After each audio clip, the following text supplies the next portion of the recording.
Terima kasih Bu Gege. Assalamualaikum semuanya. Semoga sehat, lancar. Puasanya yang penting lancar ya.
Baik, terima kasih. Punten Bu Gege, itu bisa di mute nggak ya? Itu Mas siapa tadi ya? Advokat apa tuh yang suaranya kebuka? Moderatornya Bu Gege, soalnya saya bukan moderator. Oke, terima kasih Bu Gege. Oh, saya juga ke mute. Oke, oke, saya buka lagi. Tuh masih ada yang belum ke mute tuh. Wah, ini Bu Gege harus monitoring ini yang mic-nya kebuka. Baik, teman-teman semua, hari ini materinya tentang artificial intelligence sama machine learning. Cuman ini juga kerjasama dengan kerjasama dengan Satu Indonesia Award. Sebenarnya bukan kerjasama sih. Sebetulnya saya sebagai juri Satu Indonesia Award galau. Ini juri galau ceritanya. Oke, ceritanya gini. Ini saya share screen aja ya. Tapi nanti saya akan banyak menerangkan tentang artificial intelligence itu sendiri. Nah, ini Satu Indonesia Award. Jadi kebetulan saya juri di Satu Indonesia Award, dan kemarin teman-teman juri kita ketemuan, meeting dan sebagainya. Kita galau semua soalnya di bidang teknologi sedikit sekali yang memasukkan nominasi. Oke, makanya saya sebagai juri yang kena beban urusan teknologi jadi galau banget karena kalah banget dengan kategori yang lain. Jadi di Satu Indonesia Award ada 5 kategori: pendidikan, kesehatan, UMKM, apa ya? Selain teknologi, satu lagi apa ya? Lingkungan hidup. Jadi ada 5 itu. Teknologi adalah yang paling kecil, yang jumlahnya hanya ratusan nominasi. Konsekuensi dengan jumlah yang kecil adalah probabilitas untuk dapat awardnya sebenarnya tinggi banget. Berbeda dengan yang lain, apalagi pendidikan sama kesehatan itu nominasinya puluhan ribu, itu susah banget buat dapat award di situ sebetulnya. Nah, teknologi sedikit sekali. Jadi pada kesempatan ini saya akan ngasih lihat sedikit tentang AI, tapi akan saya kaitkan dengan Satu Indonesia Award. Sebelum terlalu jauh, saya pakai BART aja kali ya. Pakai BART. Wis ada. Oh, kalau ada pertanyaan silakan posting di chat ya. Kalau ada pertanyaan silakan posting di chat. Tapi harapan saya nanti teman-teman bisa, kalau yang udah senior tolong ajak yang junior buat ikut Satu Indonesia Award. Oke, ya teman-teman yang lain kalau bisa, ini volumenya saya gedein dikit kali ya, biar ini volume kegedean kali ya. Ya, volume saya gedein, mudah-mudahan bisa agak membantu. Nah, kalau mau ngelihat tentang syarat nominasi Satu Indonesia Award, saya akan coba pakai BARTS biar gampang. Sebenarnya nggak susah syaratnya sih sebenarnya. Ups, keluarnya kalau bahasa Inggris ya. Syarat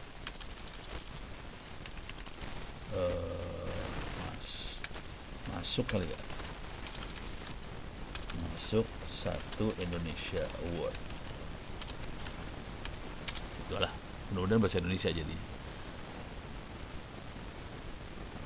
Jadi usia maksimum 35 tahun. Ini saya lihat ada beberapa yang senior, kayaknya dosen juga. Tolong dibantu adik-adiknya atau siswanya atau murid-muridnya yang usianya di bawah 35 tahun untuk bisa masuk. Tipe peserta bisa perorangan, bisa kelompok. Kalau kelompok minimalnya 3 orang. Sebenarnya ya kagok ya, 1, 3. Sebenarnya nggak terlalu peduli sih sebenarnya. Peserta bisa berapa orang aja sih sebenarnya. Harus orisinil, belum pernah didaftar pendanaan sebelumnya, jadi tidak ada kaitannya sama grup Astra. Kemudian fokus program yang saya akan bicarakan lebih banyak di bidang teknologi. Oke.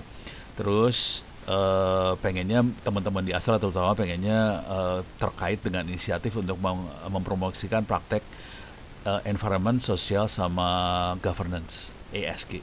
Kira-kira kayak gitu. Peserta tidak boleh dari karyawan Astra, dan yang lebih penting lagi adalah nggak keluar di BART ini belum pernah menerima award tingkat nasional atau internasional. Kalau award tingkat provinsi, tingkat kota, tingkat daerah sih nggak masalah. Cuman kalau nasional nggak akan bisa dapat award lagi karena ini kan tingkat nasional, jadi nggak fair lah. Awardnya pengennya dikasih ke yang lain. Tapi poin yang paling penting di sini yang saya pengen sampaikan adalah hadiahnya kalau nggak salah sekitar 60-65 juta rupiah untuk yang dapat awardnya. Jadi hadiahnya lumayan banget. Dan kalau bisa dapat award ini, seringkali apa yang terjadi dengan teman-teman sebelumnya adalah nanti akan didampingi sama Astra atau dilibatkan dalam kegiatan-kegiatan Astra. Misalnya Astra punya kegiatan kampung berseri, desa apa ya, lupa lagi, pokoknya ada yang kampung sama desa lah. Seringkali penerima award ini akan dilibatkan dalam kegiatan-kegiatan mereka di kampung, desa, dan sebagainya. Jadi di social CSR, di corporate social responsibility-nya, para penerima award ini akan dilibatkan, termasuk syarat mendapatkan sertifikat. Maksudnya sertifikat acara webinar ini nanti kalau nggak salah Bu Gege akan ini ya, akan posting apa sih namanya, absensi, nanti bisa buat dipakai buat dapat sertifikat sih kira-kira. Kalau pengen dapat sertifikat aja ya. Tapi harapan saya sih Anda bisa ikutan award ini sih. Nah yang penting lagi juga nggak tulis di sini kayaknya, aktivitasnya kalau bisa minimal sudah pernah berjalan 1 tahun. Nah saya akan buka rahasia sedikit dari sisi penjurian. Juri biasanya akan melihat terutama di outreach berapa banyak orang yang dapat manfaat dari aktivitas Anda. Jadi kalau kita misalnya mengembangkan teknologi, berapa banyak yang merasakan manfaat dari teknologi tersebut. Semakin banyak, probabilitas untuk dapat awardnya jadi semakin tinggi.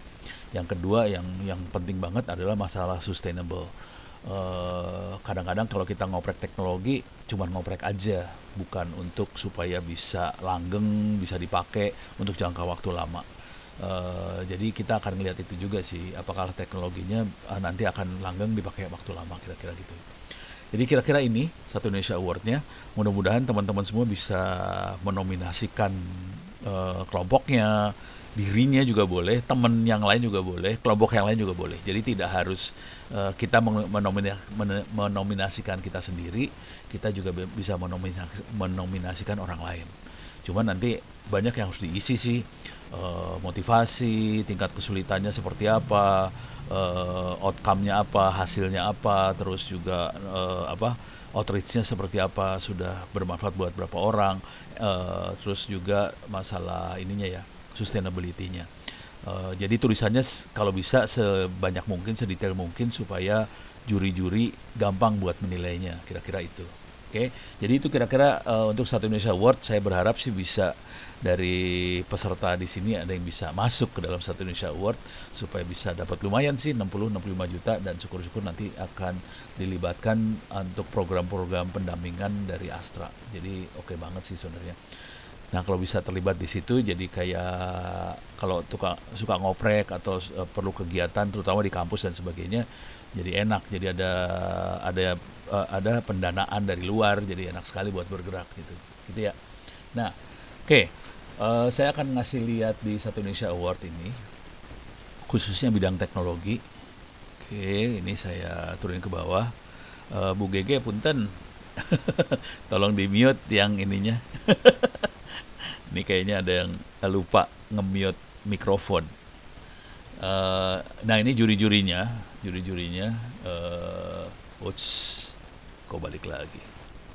Ini juri-jurinya ada Pak Emil Salim, Pak Fasli, Bu Tri Mumpuni, ada saya, ada Pak Azul, ada Budian Sastro, ada Billy Bun, ada Boy Kelana, ada Budia, ada Bu Nila, dan sebagainya. Ada satu lagi, lupa Bu siapa.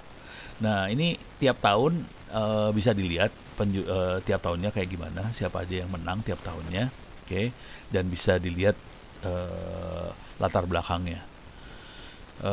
Bu Gege, punten bisa di mute all, nanti saya klik lagi. Wah, ya udah. Oke, saya ada paling nggak ada 5 teknologi yang 2 yang langsung berkaitan dengan artificial intelligence sama machine learning dari yang nerima award. Kemudian juga ada 3 yang punya potensi buat terkait ke AI. Jadi saya kasih lihat nih award-awardnya ya, yang kena AI, yang berkaitan sama AI langsung. Ini award Satu Indonesia Award yang ke-9 tahun 2000 berapa tuh ya? 18 atau berapa, nggak kelihatan tuh. Tapi ini ke-9. Ini Noteflux. Noteflux ada ini barangkali yang AI yang termasuk keren adalah yang ini Noteflux. Noteflux bisa dilihat perusahaannya di sini. Noteflux. Ini Indonesia ya, buatan Indonesia. Noteflux, ini dia Noteflux. Namanya dia kayaknya ganti nama jadi Vision AI apa tadi? coba. Ini dia Vision Nair AI, Nairnya jadi AI sebenarnya, ini AI. Jadi AI untuk vision, gitu ya. Jadi ini AI untuk vision. Sebenarnya contoh yang paling sederhana dari AI untuk vision adalah KPU kemarin yang gagal. KPU itu contoh yang gagalnya ya. Jadi errornya terlalu banyak, mungkin proses trainingnya kurang baik. Jadi dia banyak kegagalan waktu mengekstrak angka dari form C hasil itu ya. Tapi ini adalah perusahaan Noteflux ini lebih AI buat gambar, video dan sebagainya. Contohnya dia, ini ada gambar-gambar contohnya nggak ya? Nah, ini dia contoh-contohnya, bisa buat smart parking, monitoring traffic, ngelihat. Kalau ini relatif gampang, ini license plate recognition relatif gampang, ini dipakai di parkiran segala macam. Visitor management, face fast recognition dan sebagainya. Ini contohnya yang dia lakukan. Dan ini keren banget karena dia sudah sampai tahap nasionalnya, gila-gilaan banget ini Noteflux ini. Oke. Kemarin saya ketemu pendirinya Noteflux juga, dan kebetulan beliau juga cukup aktif di Korika. Korika tuh kayak apa ya, asosiasi AI Indonesia lah, kira-kira kayak gitu. Dan mereka yang menggerakkan AI di Indonesia akhirnya sekarang. Ini Noteflux ini ya contoh. Oke. Cuman dia lebih ke arah vision, video vision. Oke. Ini Noteflux. Ini pendirinya, ada 2 orang pendirinya. Sekarang saya yang satu lagi. Nah, ini satu lagi pelacak ikan berbasis navigasi. Ini dari Bali, namanya I Gede Marta. Saya gedein lah biar kebaca. I Gede Marta Yoga Pratama, pencipta GoFish. Ini buat melacak ikan. Ini bisa saya kasih lihat di sini di Play Store. Oke, kita cari GoFish. Salah, kebalik, Fishgo. Kalau kebiasaan sama Gojek itu GoFood, jadi ini jadi GoFish. Ini dia Fishgo, namanya bukan GoFish dibalik, Fishgo. Cuman ini ceritanya gini cara berpikirnya. Ini saya kasih lihat tampilan layarnya ya. Ini Yoga itu dari Bali. Dia membuat aplikasi ini buat nelayan di Bali, supaya nelayan di Bali kalau mencari ikan cukup lihat aplikasi, bisa nebak ikannya ada di mana, kira-kira kayak gitu. Saya ulang lagi ya. Jadi aplikasi ini untuk nelayan di Bali, supaya nelayan ini kalau melaut, pergi ke laut, nggak usah pusing-pusing ngebuang bensin di laut, solarnya itu buat kapalnya buat nyari ikan. Waktu dia melaut, dia langsung bisa tahu, dia bisa memperkirakan posisi ikan ada di mana. Jadi dia langsung bisa melaut ke posisi itu. Dan kira-kira bentuk screenshotnya seperti inilah kira-kira. Oke. Kalau yang tadi NoteFlux mungkin udah kebayang, udah sering banget soalnya kita lihat aplikasi untuk mendeteksi apa plat nomor, traffic dan sebagainya. Nah sekarang yang ini jarang sekali. Ini jujur juri-juri yang lain juga nggak ngerti sih sebenarnya cara kerjanya. Mereka semua pas lagi penjurian, juri-juri yang lain cara berpikirnya konvensional banget sih sebenarnya. Cuman pas yoga menerangkan, wah ini keren banget. Sekarang saya pengen nanya di webinar ini, kira-kira bagaimana caranya yoga bisa tahu ikannya ada di posisi itu? Dari informasi mana yoga bisa tahu ikannya dari mana? Silahkan tulis di chat. Bagaimana yoga bisa tahu ikannya ada di situ? Ada yang bisa nebak nggak? Saya pengen tahu aja sih. Pengen tahu aja bisa. Ini teman-teman bisa nebak nggak? Yoga bisa tahu ikannya di mana dari mana? Weh, nggak bisa ya. Susah rupanya. Susah buat menebak yoga. Sonar, nah jujur dulu ya.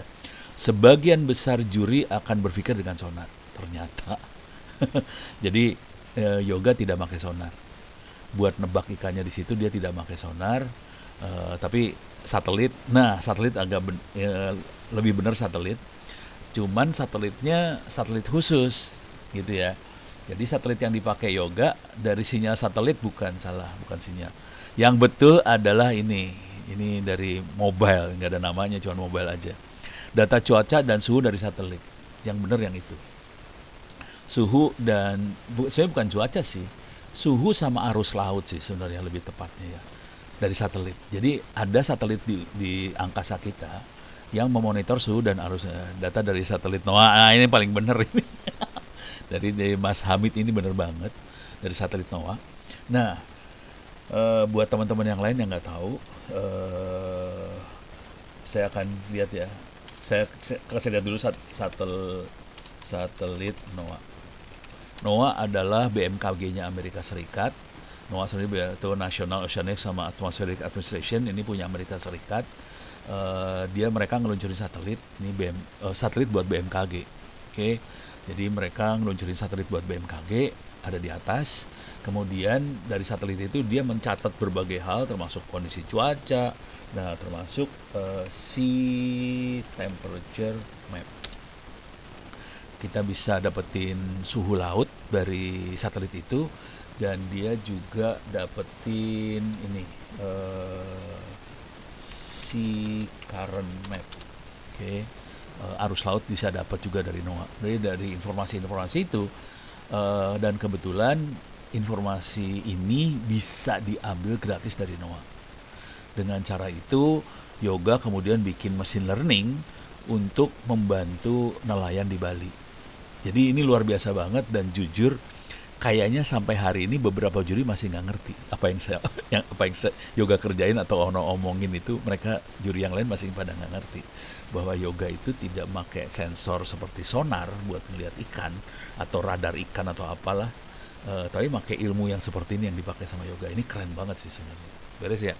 Jadi teknologi yang dipakai kira-kira seperti ini, tapi jangan khawatir, di Satu Indonesia Award teknologinya tidak harus secanggih ini, tapi karena kita hari ini membahas soal AI sama machine learning, saya akan banyak ngasih lihat tentang AI machine learning di yang menang Satu Indonesia Award. Tapi teknologi secara umum itu tidak harus AI yang harus masuk Satu Indonesia Award. Teknologinya bisa sederhana, seperti teknologi pertanian lah, teknologi perikanan lah. Nah ini saya kasih lihat teknologi yang perikanan, contoh. Tapi dia punya potensi buat di AI kan. Nah ini contohnya, ini ada 2 yang urusannya udang. Ini dari Jawa Timur, Mas Paundra Nur Baskoro, Ini tahun berapa dia dapatnya? Yang ke-13, satu Indonesia yang ke-13, kalau nggak salah 2 tahun yang lalu lah, kalau nggak salah ya. Ini tambak udang. Jadi yang dilakukan sama Paundra Nurbaskoro sama ini satu lagi, nah ini sama Hendra, ini juga sama. Tapi dia kalau tadi Paundra tuh apa? Udang, kalau Hendra tuh lobsters. Tapi kira-kira dua makhluk itu kan nggak beda-beda jauh ya, cuma lobster gede, gede banget. Dan ini cerita lobster lebih keren lagi sih sebenarnya, karena lobster ini ternyata dibudidayakan sama Vietnam. Jadi Vietnam ngambil lobster, bibit-bibit lobsternya dari Indonesia, dibudayakan di Vietnam, terus Vietnam yang jual dengan harga yang lebih mahal. Jadi sakit hati sebenarnya. Jadi ini cerita dari Hendra ini yang paling keren sih sebenarnya. Dia mengerjakan itu karena sakit hati dengan Vietnam. Ini keren banget. Dan mereka dua-duanya sama, baik Paundra maupun Hendra ini pakai IoT, Internet of Things. Intinya pakai IoT buat ngontrol suhu, pH dari tambak-tambak lobster atau udang yang mereka pelihara. Dan itu harus presisi, karena kalau tidak presisi udangnya mati atau lobsternya mati. Dan kalau udang mati atau lobster mati, kerugiannya bisa miliar. Makanya mereka invest di peralatan IoT, walaupun investnya levelnya jutaan rupiah, masih nggak masalah dibandingkan kerugian yang miliar. Makanya teknologi yang ini banyak digeluti sama para nelayan lobster sama udang, karena memang kerugiannya bisa miliar. Nah, ini IoT ini bisa dikaitkan dengan artificial intelligence karena dia predictable sekali sih sebenarnya. Bukan predictable ya maksudnya, dengan AI jadi lebih bagus lagi nanti kontrolnya segala macam, apalagi disambungkan dengan data-data cuaca BMKG dan sebagainya. Jadi probabilitas buat kontrolnya jadi kemungkinan buat kontrol yang lebih presisinya lebih bagus lagi. Ini baru yang kelihatan di lobster sama tambak udang. Yang lain lagi yang juga bisa dikaitkan dengan AI adalah yang dilakukan sama Mas Hendro Julius Suryo Putro. Dia membuat pelajaran robotika buat SD, SMP gitu ya, SMA di Surabaya. Tapi dia coveragenya bisa sampai mana nih kelihatan nih, Surabaya, Solo, Pasuruan, Gresik, Palu hingga Sorong. Ada 386 anak yang ikut sama ini. Nah, tapi ini levelnya anak-anak masih. Bayangkan kalau ini dikaitkan dengan AI, jadi keren banget karena robotnya jadi pintar banget. Kira-kira kayak gitu. Ini juga cukup inspiratif sih. Nah, sekarang saya akan coba kasih lihat AI yang ada di kepala saya kira-kira seperti apa. Ini bisa dikembangin banget buat macam-macam, buat pertanian lah. Kita di pertanian seringkali nyebutnya sebagai precision farming dan sebagainya. Nah, software yang dipakai buat belajar saya banyak pakai Orange Data Mining. Nih bisa kok jadi kayak gini. Orange Data Mining ada di bawah kali ya. Nah, ini dia orangedatamining.com, bisa di-download free baik untuk Windows, Linux, Mac OS free. Saya akan coba kasih lihat ini karena waktunya sempit, saya akan langsung loncat aja ya cara ngasih lihatnya. Ini misalnya saya punya data anggaran. Ini saya punya anggaran ngaco lah misalnya. Saya punya data anggaran tahun 90 sampai 2003. Ini anggarannya ngaco-ngacoan ya, 1000, 2000, 1, 2, 3, 4, 5, 6, 7, 8, 9, 10, 14. Cuman yang ini saya bikin 7000. Ya biar bagus angkanya, saya bikin 7000. Nah, saya save dulu. Nah, kemudian juga di sini ada data populasi misalnya 100, 200, 300. Ini pura-pura ya. Oh, suara saya jadi kecil. Mudah-mudahan suara saya jadi lebih gede sekarang. Oke. Ini suaranya kadang-kadang bisa turun sendiri, soalnya yang bingung nih sama Zoom, kadang-kadang lucu dia. Oke. Nah, jadi ini ada tahun, ada anggaran, ini ada data-data yang lain misalnya populasi. Ini karena saya diminta ngomong. Oke, terima kasih. Karena saya hari Selasa besok diminta ngomong di Mabes TNI, saya pura-puranya ini, misalnya saya punya tank, saya beli APC itu Personnel Carrier, F-15 Fighter, ada Sea Drone, ada R&D, ada suku bunganya bisa saya rubah-rubah juga, nanti inflasi rubah-rubah. Jadi kita punya data banyak kayak gini. Nanti kita pengen melakukan forecasting itu perdukunan, meramal.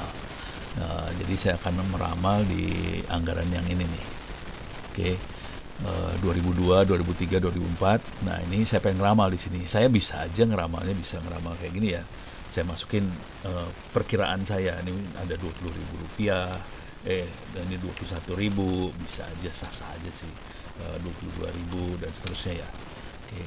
Ini saya akan bikin inilah. Ini saya bikin ini aja dah. Nih. Walaupun pasti salah kalau yang ini ya.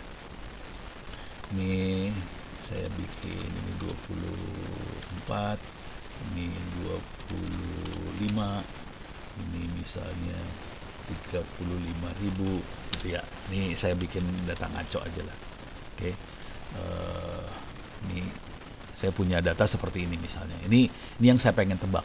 Perhatiin nama filenya adalah 2002 DST dan seterusnya maksudnya. Dan file yang sebelumnya adalah 2001, filenya namanya 2001. Oke. Tadinya saya bikin sampai 2001 ini, udah gitu saya bikin tambah 2. Oke, misalnya saya punya file seperti ini. Oke, jadi ini ada file buat kondisi sebelumnya sama file yang ke depannya. Saya mau ngeramal, bener nggak tebakan saya, kira-kira kayak gitu. Nah, sekarang saya sudah punya Orange di sini di mesin virtual saya. Saya akan download dulu datanya. Datanya saya download di sini, CD Orange. Saya copy dulu ya. Copy dari mesin yang saat ini ada 2 mesin nih pura-puranya. Ini di satu mesin tadi saya punya 2 mesin. Orange anggaran gitu ya. Remove. Oke, saya akan copy. Yes. 1, 2, 3, 4, 5, 6 passwordnya saya masukin, saya copy. Sekarang saya akan jalankan si ininya, si orange-nya. Oke, saya clear dulu layar biar bersih. Saya akan jalankan orange-nya. Ini orange saya jalanin. Oke. Jadi, cara berpikirnya machine learning atau AI, pertama-tama dia harus kita kasih training dulu. Dari training itu, dengan data training yang kita punya, nanti dia bisa melakukan forecasting atau perdukunan. Kedepannya itu seperti apa? Oh kan, kecil lagi. Ini volume turun sendiri soalnya nih, Zoom suka ngaco. Ini aduh, parah nih Zoom. Oke, mudah-mudahan ya gitu deh. Zoom suka ngaco dia atau saya matiin, bisa di set nggak ya?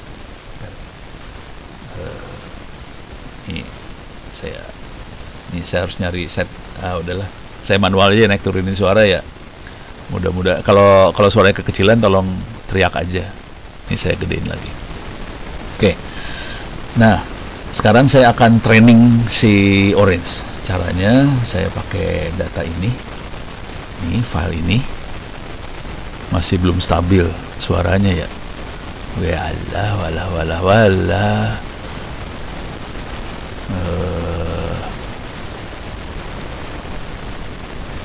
Udah pol ini cek pol ini, suara pecah soalnya. Kalau kegedean suara saya bisa pecah, ntar kacau. Oke, saya akan ambil data buat trainingnya, ada di Orange. Tadi ada anggaran 2001. Oke, ini trainingnya. Saya kasih lihat dulu bentuk filenya, datanya seperti ini. Ini datanya ya. Jadi ada tahun, anggaran, populasi, tank, APC, F-13 segala macam. Ini data buat training. Kalau yang sederhana banget, saya bisa saya bisa obok-obok apa yang mau saya pakai buat training. Jadi misalnya gini. Ini Suara nggak kedengeran lagi ya. Aduh ampun. Padahal udah keras banget ini suaranya saya di sini ya. Kenapa si Zoom gila ya? Tuh, kunaon iya. Zoomnya parah banget. Ini saya nggak bisa ngerubah ini soalnya. Nggak bisa ngerubah zoomnya, kondisi connect nggak bisa ngerubah zoom nih. Oke. Aduh, mudah-mudahan bagus ya. Aduh, ya, gimana ya? Bingung. Oke. Mudah-mudahan suara saya kedengeran nih. Suara hilang. Waduh, kacau. Coba saya ganti suara. Coba saya pakai ini. Cek 1 2 3. Saya ganti mikrofon ya. Mikrofon yang ada di webcam yang dipakai sekarang. Mudah-mudahan kedengeran. Apakah kedengeran atau enggak nih suaranya? Pakai webcam ini sekarang suaranya. Oke, suara udah kedengeran ya. Jadi saya nggak pakai mic saya nih, makanya webcam ini. Mudah-mudahan jadi suaranya lebih terdengar. Oke, saya ulang lagi ya. Saya ngambil data training saya ini, file anggaran 2001 saya ambil. Oke, datanya banyak banget.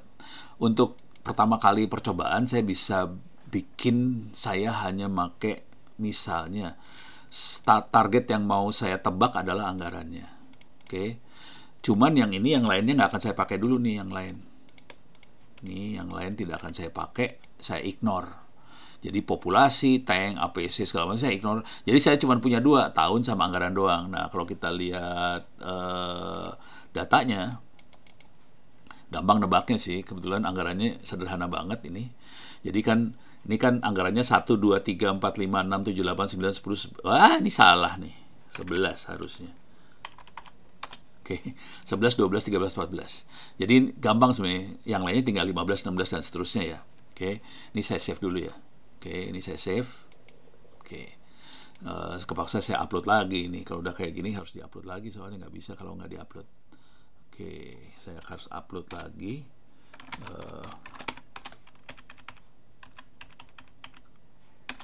Oke, saya upload lagi. Ini saya upload lagi ya. Oke, programnya mana tadi? Di sini saya reload. Oke, sekarang coba lihat. Oke, ini kan 1, 2, 3, 4, 5, 6, 7, 8, 9, 10, 11. Jadi yang saya pakai cuma 2 kolom aja, tahun sama anggaran aja. Dan anggaran ini kebetulan angkanya bagus, jadi gampang kita nebaknya. Nah, untuk yang pertama kali kita percobaan, kita akan coba nebak tahun sama anggaran aja. Yang lain nggak akan saya pakai nih ya, sementara. Dan ini teknik ini dipakai untuk melakukan penebakan, perdukunan, forecasting, tebakan untuk program di pemerintah. Termasuk saya ini, jadi ini file ini saya pakai buat ngasih training kantor staf presiden, BPKP, BPK, Dirjen Anggaran, segala macam. Dengan teknik yang sama kita bisa melakukan pengembangan tadi teknologi seperti yang dilakukan oleh Yoga. Tekniknya kayak gini sih sebenarnya, gitu ya. Nah, sekarang kita hanya pakai 2, tahun dan anggaran saja. Kemudian saya akan bikin model dari informasi ini. Oke. Cara pakai modelnya adalah saya akan, karena ini datanya linear, saya pakai linear regression aja. Ini saya sambungin dari, ini kenapa jadi ngeheng? Oh, nyambung. Ini sebenarnya kita udah dapat model. Oke, dari modelnya udah dapat. Kalau mau di save, bisa kita save sebenarnya. Ini ada save model. Cuman kita tidak akan nge-save model, kita remove. Sekarang kita akan melakukan prediksi. Oke. Nah, untuk prediksi saya ngambil data lagi. Datanya adalah anggaran yang kedua tadi. Ini orange. Tadi kan yang kita pakai anggaran 2001. Kita pakai anggaran 2002 nih sekarang. Oke. Anggaran 2002 kita masukkan. Nah, cuman ini saya harus ngeset kolom mana aja yang mau saya pakai untuk run yang ini ya. Jadi saya akan pakai anggaran yang mau ditebak jadi target. Sisanya saya taruh di ignore aja. Ignore. Jadi saya akan 2 ini. Nah, sekarang kita lihat dulu bentuk datanya biar kelihatan datanya seperti apa. Ini kita lihat, ini datanya 2002, 23, 4, 5, 6, 7, 8, 9, 10, 20, 21, 22, 23, 24, 25. Jadi datanya ngeloncat banget. Ini anggarannya saya bikin ngaco di sebelah sini. Ngaco, kemungkinan akan banyak error di sini anggarannya ya. Karena kan ini oke lah, yang ini 13, 14, 15, 16 masih benar. Ini udah ngaco nih, 20, 21 ini ngaco semua nih. Jadi yang kesini ngaco semua. Yang lain belum dipakai nih datanya. Oke. Nah, dengan dua informasi ini kita akan coba nebak. Subroutine apa modul buat nebak ada di sini. Prediksi. Ini dukun. Ini modul dukunnya ada di sini. Jadi caranya cuma modelnya kita masukin ke perdukunan, terus ini kita masukin ke dukun juga. Coba kita lihat hasilnya seperti apa. Jadi ini hasilnya, oke.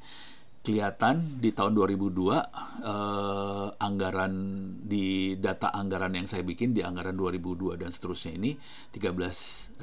Sini juga 13.000 hasil prediksinya dia. Errornya 0. Jadi 2002, 3, 4, 5 errornya 0 semua. Jadi antara yang saya tulis sama yang prediksi sama error. Nah, sekarang 2006 kacau dia. 2006 kan 17. Karena 16, 17 nih. Habis itu 18, 19, 20. Nah, kelihatan di sini error dia. Error. Dan dia bisa nebak tahun 2025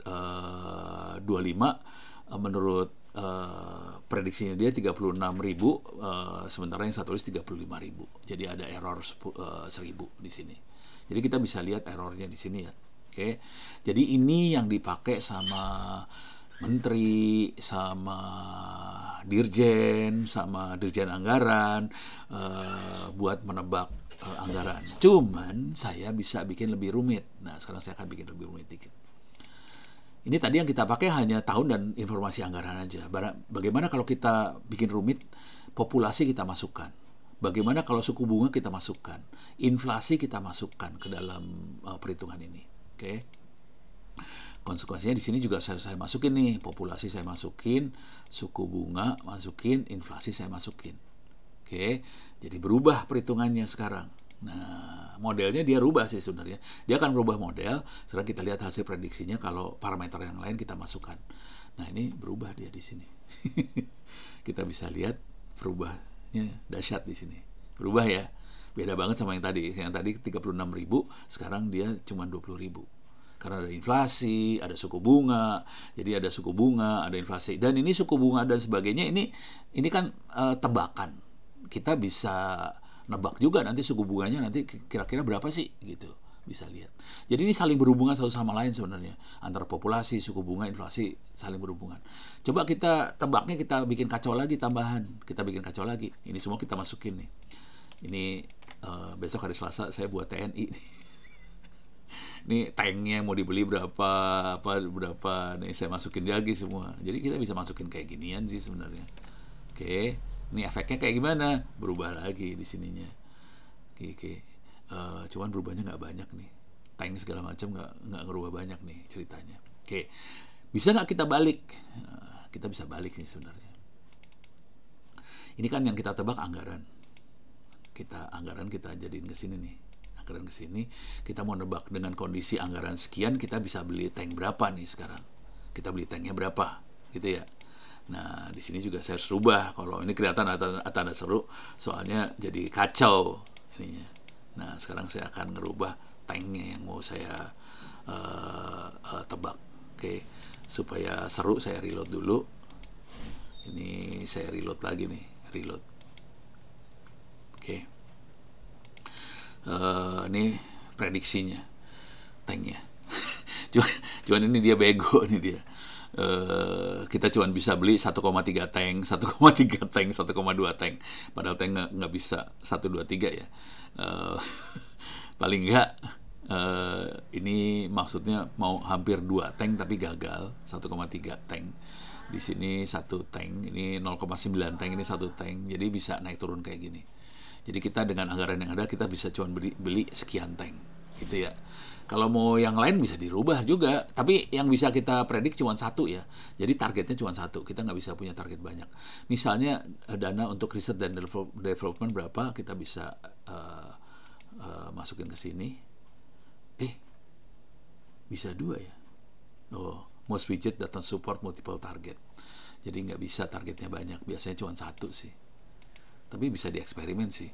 Kita misalnya kita pengen ngecek dana R&D nanti jadi berapa, bisa dicek sebenarnya. Jadi ini saya rubah lagi tanknya, saya balikin lagi ke sini.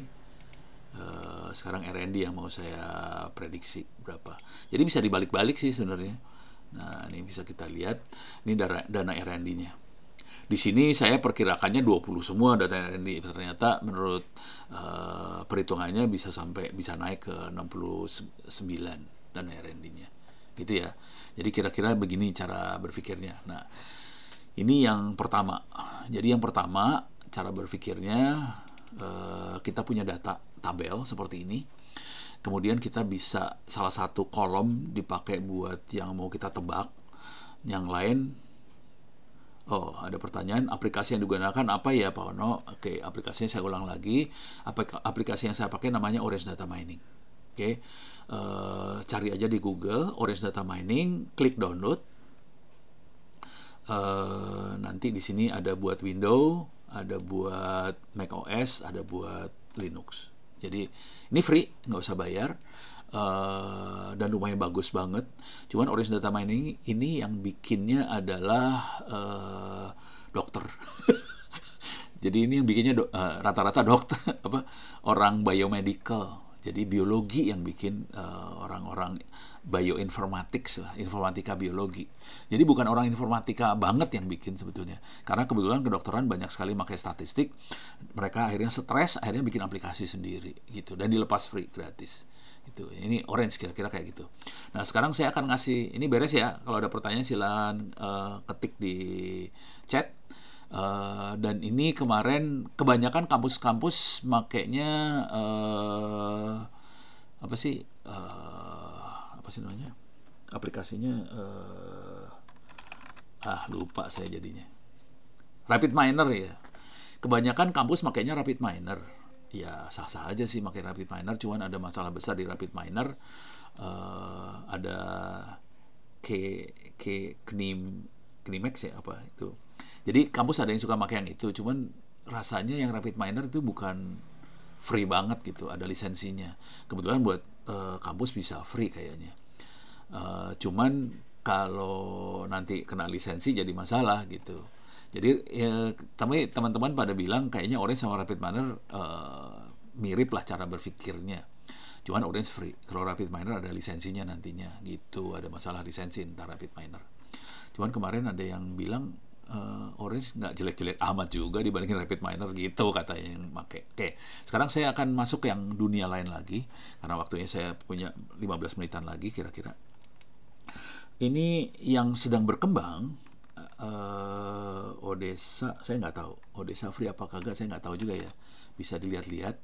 Salah satu ilmu yang lagi berkembang lebih pesat lagi sekarang. Jadi kan ada machine learning, data mining. Yang lagi berkembang lagi adalah proses mining. Proses mining. Ini yang lagi berkembang dahsyat banget nih sekarang. Oke. Ini masih baru dibandingkan machine learning, AI, data mining, proses mining masih baru banget. Kalau Anda tahu yang namanya dunia usaha, ada yang namanya business process. Coba saya tulis business process. Business process kira-kira kalau orang programming bilangnya inilah apa sih namanya flowchart. Tapi flowchartnya orang bisnis, flowchartnya dunia usaha lah kira-kira. Saya coba klik sembarangan aja ya. Ini saya klik sembarangan, bisa digedein nggak? Saya klik. Oke, coba saya nih kira-kira. Jadi ini kayaknya kayak flowchart dunia usaha lah. Misalnya ada request. Ini kayaknya travel nih ya. Bukan travel, ini di dunia kerja. Dunia kerja kalau kita request buat perjalanan, ada request trip, terus gitu ada manajemen approval, terus ini kayak flowchart lah kira-kira. Oke. Nah, pertanyaannya kalau di proses mining bisa nggak ini kita ekstrak?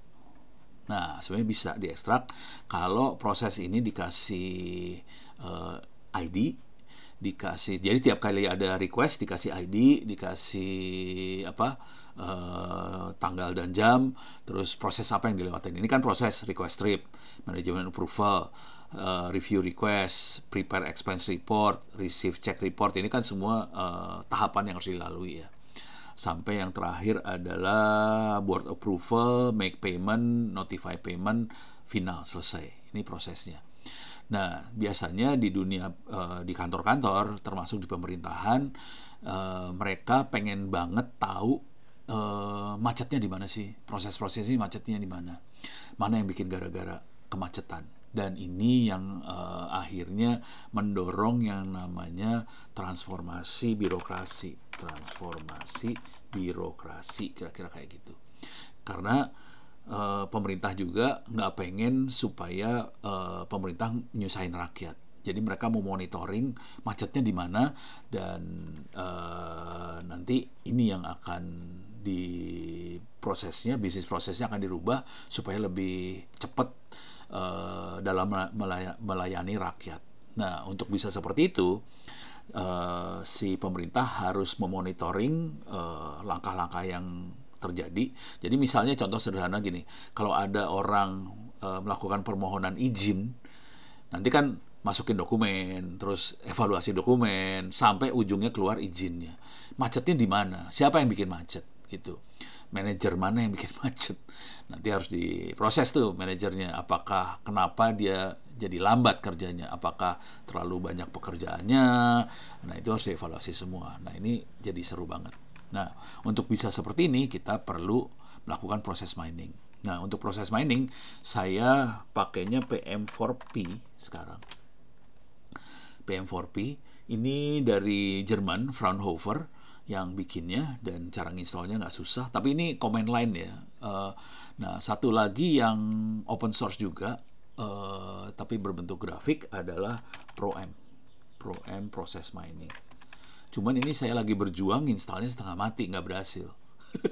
Jadi ini ada promtools.org, bisa diinstal. Nggak tahu, saya mungkin karena saya pakai Linux jadi susah banget. Mungkin kalau ada yang pakai Windows lebih gampang installnya. Saya pakai Linux setengah mati installnya. Ini masih belum jalan. Oke. Nah, saya akan masuk ke dunia yang ini, atau saya kasih lihat datanya ya. Ini saya kasih lihat. Nah, ini saya di komputer yang ini lebih gampang soalnya. Ini ada proses mining. Datanya, ini saya kasih lihat datanya. Kita bisa lihat datanya di sini. Oke. Ini masih berkembang banget. Jadi kalau nanti teman-teman, terutama yang mahasiswa, kalau mau tugas akhir segala macam, ini enak banget. Soalnya masih jarang orang di Indonesia yang menguasai ilmu yang ini. Oke. Nah, ini di sebelah kiri ini ada identitas. Ini kebetulan kalau ini buat asuransi ya. Jadi kalau asuransi orang tabrakan atau apa, mereka pengen dapetin asuransinya. Dan ini ada proses kayak gini nih. Ini ada data ID-nya dia. Kemudian di sini nanti ada prosesnya. Ini ada waktunya. Open time, resolve time, segala macam. Nah, terus ada prosesnya dia. Ini ada complaint, incident, request information. Ini udah close. Nanti ada proses yang dilewatin sih sebenarnya. Mana ya? Tapi ini status-statusnya di sini bisa kelihatan sih. Tapi ini datanya banyak banget. Dari segini banyak data sebenarnya dibutuhin cuma 3 data. Oke, cuma 3 data. Bisa saya cari nggak ya, proses mining data example. Oke. Jadi datanya itu nggak ada contohnya ya. Kalau ini rumit banget sih, datanya rumit. Jadi cuma 3, sederhananya cuma 3 ya yang dibutuhin. Cuman ID. Jadi ini contoh ID-nya tuh yang ini, yang sebelah kiri ini ID-nya. ID dari klien, terus tanggal sama jam, terus dia sampai proses apa. Jadi yang tadi ya, kalau di bisnis proses ada yang request, masukin pertama kali, sampai terakhirnya case close, masalahnya selesai. Oke. Nah, ada banyak algoritma di proses mining, saya akan langsungin jalanin aja nih, orange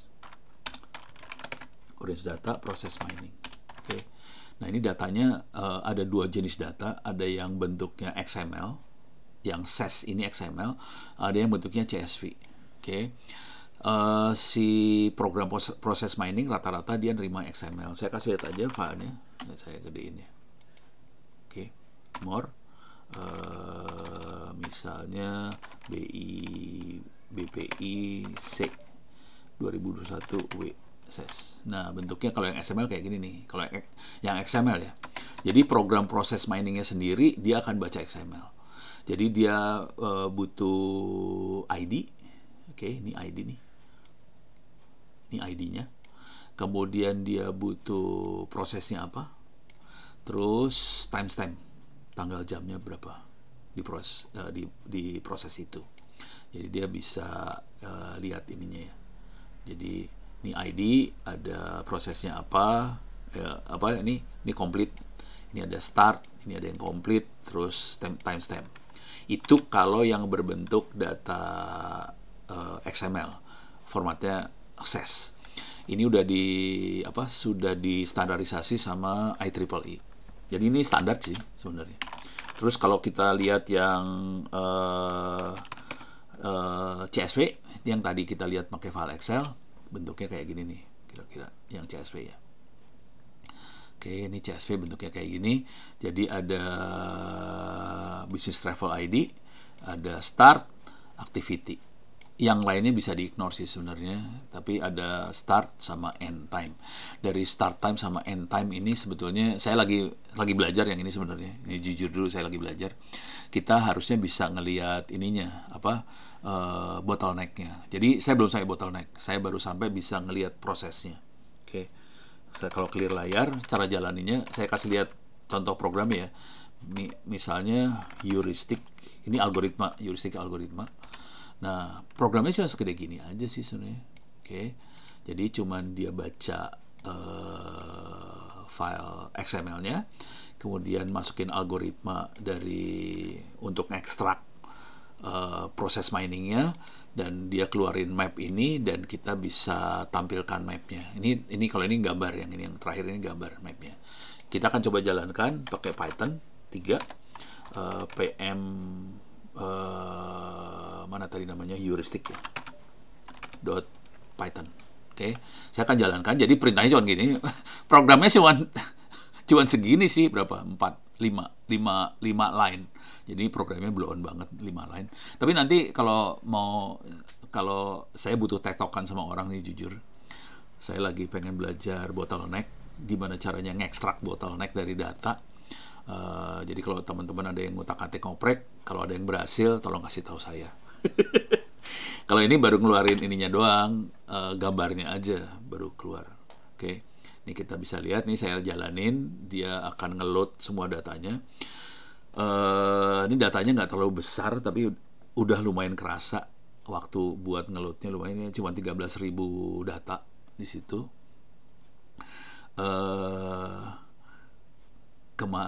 Ini juga nggak gede filenya. Yang filenya besar yang mana ya? Ada file yang besar banget sih, bukan yang di sini berarti. Nah, ini hasilnya seperti ini nih kira-kira. Jadi kita bisa lihat ada 13.000 data yang submit. Kemudian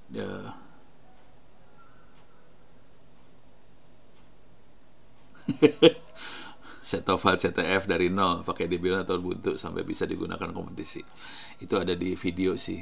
Ini ada pertanyaan agak beda ya. Urusan hacker nih, kalau CTF buat hacker. Buat Mas Andi Prayoga, silakan lihat YouTube saya. Di situ saya terangkan buat cara bikin server CTF ada. Jadi jangan khawatir. Saya ikut di Ono Center belum paham. Ya udah pelan-pelan lah. Untuk paham pelan-pelan. Ini balik lagi ke urusan proses mining ya.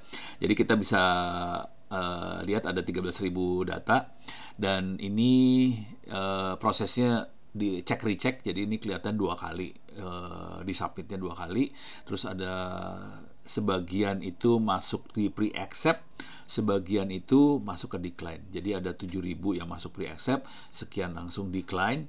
Ini dicek ulang, akhirnya finish ke sini. Nah, yang pre-accept nanti sebagian diterima, ada yang final, ada yang finalnya ada yang cancel, ada yang approve, ada yang register, ada yang activated. Jadi kita bisa lihat pergerakan si datanya seperti apa. Jadi kayak gini, ini proses mining. Bisnis prosesnya seperti apa. Nah, dari sini, ini waktu belum masuk di sini. Kalau saya bisa masukin waktu, frekuensi segala macam bisa dimasukin, kita bisa ngelihat macetnya di sebelah mana. Kalau ini cuma bisa ngelihat orang tuh waktu masukin lari kemana aja sih prosesnya. Kan prosesnya nggak lurus dari start sampai finish. Jadi ada yang belok-belok, jadi ini kelihatan beloknya kemana aja kira-kira. Oh, ini bisa pakai BP SIM ya? Bayar nggak? Pertanyaannya simpel itu aja. Saya lagi nyari yang free aja sih, soalnya buat ngajar pengennya pakai yang free, jangan pakai yang bayar, itu aja sih. Kalau ada yang ini, kalau ada yang proses mining PM for Python, ini free, cuman tidak manusiawi. Oh ya, yang berbayar ya. Sementara saya skip dulu, minta maaf. Kasihan mahasiswanya, kasihan Ono juga sih. Ya Ono mungkin bisa bayar, cuman bini gue ngamuk ntar.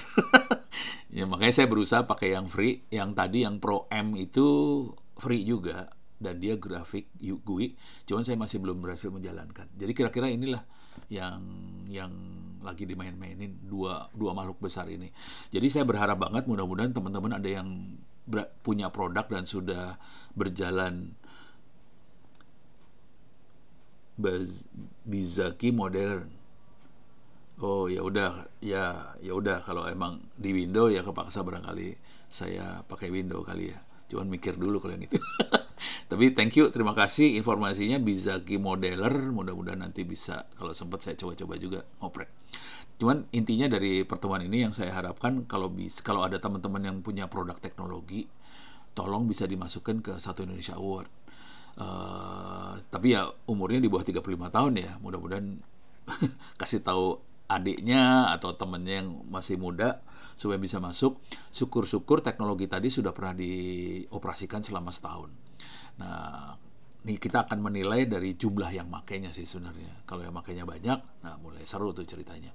Kalau yang makai cuma kita sendirian, jadi berabe urusannya. Kira-kira itu sih. Oke, barangkali saya tunggu 1-2 menit lagi. Kalau ada pertanyaan silakan, karena waktunya ini udah jam 3. Kalau nggak ada, saya kembalikan sama Bu Gege nih. Aman ya? Sebelum saya kasihkan ke Bu Gege, saya akan tulis kalau ada apa-apa. Oh, nih. Buat absensi, silakan dibaca tuh. Masuk s.id, ITTS Certificate. Kalau ada apa-apa, saya silakan dihubungin di email ini, ono.indo.net.id, atau pakai Twitter, Ono W Purbo. Oke, silakan dihubungin di sini.